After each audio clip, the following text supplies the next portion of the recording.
a great Indian power, the Gupta Empire. One of the subcontinent's great powers. India has been one of the great centers of civilization in the world for thousands of years, along with places like Mesopotamia and China. Today we tend to think of the entire subcontinent as a cohesive whole. In reality, though, India was never unified politically until the British imposed unity on it in the 19th century.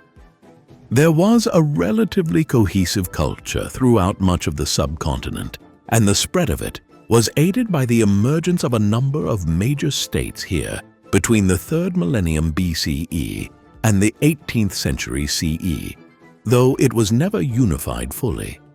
One of these great powers was the Gupta Empire, which between the 3rd and 6th centuries CE ruled over a little more than half of the subcontinent. As we will now see, it was also under its rule that India went through one of its greatest periods from a cultural perspective.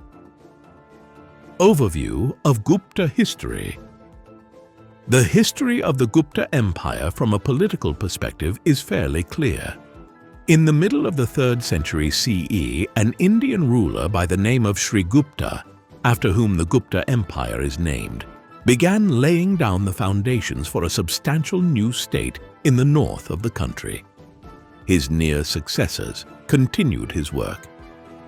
It was Chandragupta, the Gutpa ruler from around 320 CE onwards, who was the crucial figure in the expansion of the Gupta Empire and the cementing of its control over much of the subcontinent. Between 320 and 335 CE, he engaged in a series of conquests that consolidated Gupta control over the course of much of the Ganges River. His attention then moved westwards, and he began expanding the Gupta state in that direction. He also employed a series of important marriage alliances with the Lichavi tribe to expand his domain. His son, Samudragupta, who seems to have ruled for almost half a century thereafter, turned the regional kingdom he inherited into an empire, one which ruled over all of northern India, from the Ganges in the east to the Indus River Valley in the west. He also brought some further states to the south towards the Malwa Plateau under his rule. Establishing the exact size of the Gupta Empire is difficult, as some of these more southerly states were more like short-lived vassals or tributaries than actual parts of the Gupta domain. The empire peaked under the rule of kings like Chandragupta II at the end of the 4th century and the start of the 5th, as they established control over many of the trade routes into Central Asia and beyond to the Sassanid Persian Empire. The Invention of Zero. Gupta culture was responsible for many things. Strangely enough, amongst them the most important was the invention of the concept of zero. Mathematical systems have existed for as long as there have been complex societies trading and engaging in commercial activity of any kind. If you want to sell bushels of grain or some sheep or goats, you needed to be able to enumerate how much or many are being sold. This aside, there was no such concept as zero, the expression of nothing, until the 4th century CE, when it was devised in the lands of the Gupta Empire. This was an important development. Zero is a fundamental concept in the development of modern arithmetic and the decimal system. Without it, our mathematical systems would have remained completely underdeveloped. We find a discussion of it in the Bakshaliya manuscript produced in India in the 4th century CE. It then gained wider currency and was used throughout the Gupta Empire by the 6th century CE. A major figure in this movement was Brahmagupta, an Indian mathematician who expanded the use of zero and explored what its mathematical applications might be. For instance, he laid out the basics of how zero could be entered into mathematical equations. From the Gupta Empire, the concept of zero was transmitted westwards along the Silk Roads to Central Asia and then to the Persian Empire, right around the time it was being conquered by the ever-growing Arab Caliphate. The Arabs of the 9th, 10th, and 11th centuries in Baghdad and other Arab cities were unquestionably the greatest mathematicians the world had seen up to that point, and they were able to make much more expansive use of the concept of zero than had occurred in India. Still, the Gupta Empire should be credited with this important development. Medical advances. The Gupta era also witnessed many advances in medical knowledge in India. Many of the foundations for the system of traditional Indian medicine down to the present day were laid in this era. Medical schools were established where the medical texts written by the founders of Ayurvedic medicine from centuries earlier, individuals like Sushruta and Charaka, were copied and widely disseminated. As a result, medical procedures to treat conditions like cataracts became more widely known, and surgical instruments for doing so proliferated. The Tridosha theory of Indian medicine, with its emphasis on the three doshas, Vata, Pitta, and Kapha, became more common in the Gupta era.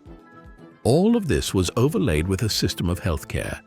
A Chinese traveler to India in the 5th century at the height of the Gupta Empire, Fa Xian, marveled at the hospitals he saw there.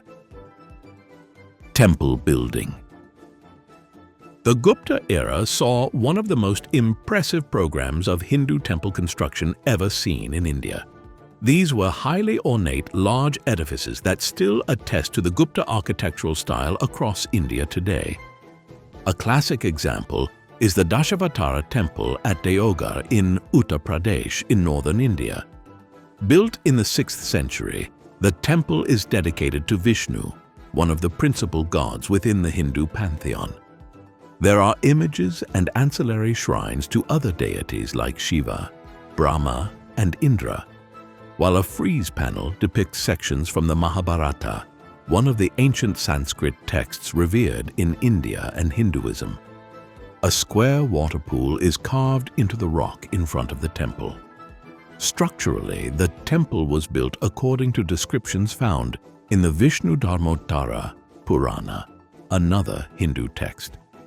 The temple consists of an outer plinth leading up to the main sanctum, while the walls of the temple itself are nearly 14 meters high. Some parts of the edifice are damaged today, and the porches on the exterior were probably more developed back in the 6th century. This being said, the temple, with its ornate friezes, sculptures, and imposing size, attests to the skill of Gupta architecture at the height of their empire in the 5th and 6th centuries. The Ajanta Caves. It was also during the era of the Gupta Empire that the Ajanta Caves in India were further developed as one of the more spectacular elements of India's ancient culture. These are a series of 30 rock-cut caves in Maharashtra in the west of India. They are Buddhist cave monuments and include large carved statues of the Buddha. Some of these had been carved as far back as the 2nd century BCE, but a new period of development commenced in the 5th and 6th centuries CE. This was primarily undertaken by wealthy local elites and merchants in Maharashtra rather than the central Gupta government. However, these were able to do so based on the stability which powerful Gupta rule brought to India and the expansion of trade that came with it. The caves were large and served as Buddhist monasteries adorned with murals and depicting stories illustrating the life of the Buddha. The paintings also reflect a synthesis of Gupta art with local artistic influences in Maharashtra. Decline and fall. While the Gupta Empire prevailed over a culture that was vital and had many achievements to its name, it did not last as long as many other great powers of the ancient world. As soon as it reached its peak in the early 5th century, it began to show signs of weakness. The Gupta government lacked the kind of bureaucracy and military necessary to maintain control over the vast amount of territory it had accumulated control over in the 4th century. Some of these lands were not used to strong central government. By way of contrast, a power like the Roman Empire in the Mediterranean was able to flourish in the way that it did because it arrived into and conquered countries that had a long history of strong government in places like Egypt, Greece, and Syria. The Romans were then able to simply take over the existing governmental systems and use them to rule their new territory, rather than having to build up a whole new edifice of government.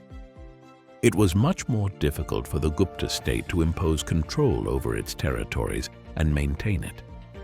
Moreover, from the mid-5th century onwards, it was experiencing incursions in the north from a Central Asian nomadic people known as the Hunas. Efforts to stave off their attacks into the north and west of the Gupta Empire weakened the state, and eventually it began to experience problems to the south and east too. Finally, a crisis of poor kingship saw the Gupta Empire effectively begin to disintegrate in the 6th century, and it eventually fragmented into a number of smaller powers. It had achieved much in its relatively short lifespan. You owe it something every time you type 0 into a phone or use decimalization of any kind.